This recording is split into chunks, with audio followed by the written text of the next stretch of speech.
Hello, my name is Kara Taylor, and today I'm going to be talking about toxic masculinity and music. Here's a quick overview of what I'm speaking about today. What is toxic masculinity and what is misogyny? How is toxic masculinity in music controversial? Facts about these issues, potential solution, and my conclusion. Now, what is toxic masculinity and what is misogyny? Toxic masculinity is in two forms. Either one, men being unable to be vulnerable because they're considered weak, or two, the mindset of boys will be boys and locker room talk. Now, these two things mean that men catcall women or say sexually aggressive things to them because, boys will always be boys. Or no, that's just locker room talk. It's okay, they're just talking in the locker room. But they are not okay. Misogyny is when lyrics and rap music support, glorify, or objectify, or justify the way of viewing women in a controversial way. Now, I'm not saying that men should not be able to speak about how they're feeling, but whenever they do it in a way to degrade women is when these things aren't okay. And that's when their masculinity can be toxic. Now, how is this controversial? It's controversial because there's a fine line between whether masculinity can be toxic or when it can't be toxic, because this is a very opinionated subject. A lot of people either believe it exists or they believe it doesn't exist. And it affects so many people in today's society. It affects my generation of people, the newer generation of people, and the older generation of people.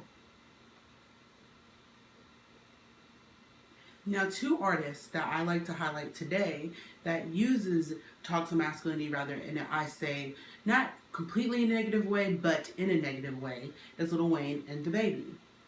Lil Wayne, because especially in his old music that was very popular, he would insinuate women in a certain type of way. And the song I'm using today is Lollipop, where throughout the music video, he had women dressed in tight clothing, insinuating their butt and breast, had them sucking on lollipops, which is in reference to his genitals. And throughout the song, he's literally talking about women doing things to his genitals. And that's whenever his masculinity can be toxic. While DaBaby, he's under the works right now because he punched a female fan in the face. Because she slightly, it depends how you view the video, but it seems that she just bumped into his chain rather than, trying to take it. And he looked at her for a quick couple seconds and then punched her around the face and went back to rapping. But yet no one reacted to it. And the fact that he was probably raised up for that to be okay. And that's how his masculinity is toxic. Now, here are the facts. Now, there's not much facts about toxic masculinity, but there is some about misogyny. And these numbers come from In Misogyny in Pop Rap Music, a contact analysis of prevalence and meaning by Ronald Witthauser and Karis E. Cabri. Now, what numbers they use is that out of 263 songs, 37% of them viewed women as sexual objects. Out of 490 songs, 22% of them had violence against women. The potential solutions that we could have for toxic masculinity is stop supporting the music, calling out the artists, and recognizing its effects.